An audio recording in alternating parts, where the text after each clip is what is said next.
Hello મિત્રો, good morning, જય શ્રી કૃષ્ણ। તો કેમ છો બધા? મજામાં ને? તો સ્વાગત છે તમારું અમારી ચેનલ લીલું રસિક બ્લોગમાં।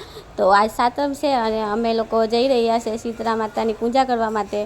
તો જુઓ, હું થાળીમાં બધી તૈયારી કરી નાખી છે પૂજા માટેની, અને હું અને મારા જેઠાણી અમે બે જઈએ છીએ।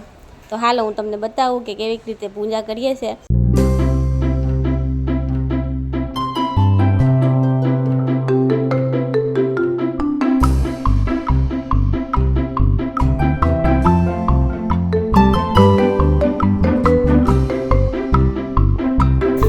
તો હું અને મારા જેઠાણી અમે બંને જણા થાળી તૈયાર કરીને હવે જઈ રહ્યા છે પૂજા કરવા માટે।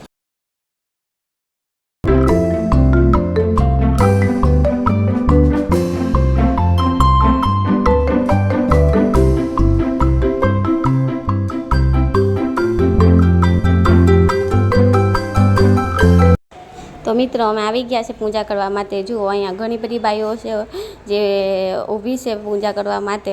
તો વારાફરતી બધાનો વારો આવે ઊભા છે, અને બધી બાઈઓ પૂજા કરીને માતાજીને દર્શન કરીને જાય છે। મધરાત થતા શીતળામાં ફરવા આવ્યા।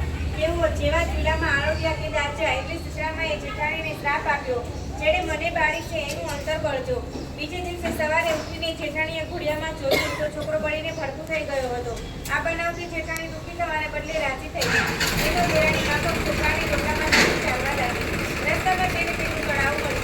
જેઠાણી પણ ટોપલાની મૂકી પાણી પીવા ગઈ। તે અવાજ સંભળાયો, એ પાણી પીશ નહીં, નહીંતર મરી જશે। જેઠાણીએ પાણી પૂછ્યું, તળાવે પૂછ્યું, એ બેન ક્યાં જાય છે? જેઠાણીએ કહ્યું કે હું રમી નહીં જાઉં, તારી શું પાછળ? આમ કહીને પાણી પીધા અવાજ ચાલતી માથું ધોયા મને શોધવા જાઉં છું। આમ કહીને તારી નીકળી થાય છે। છોટાને લઈને ખૂબ જ રમણી, પણ કે રામાનો ભેટો ન થયો। આખરે કંટાળીને તે મરેલા છોકરાને લઈને પાછી આવી।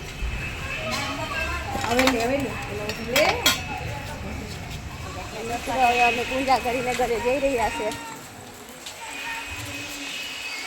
જય માતાજી, જય શીતળામાં।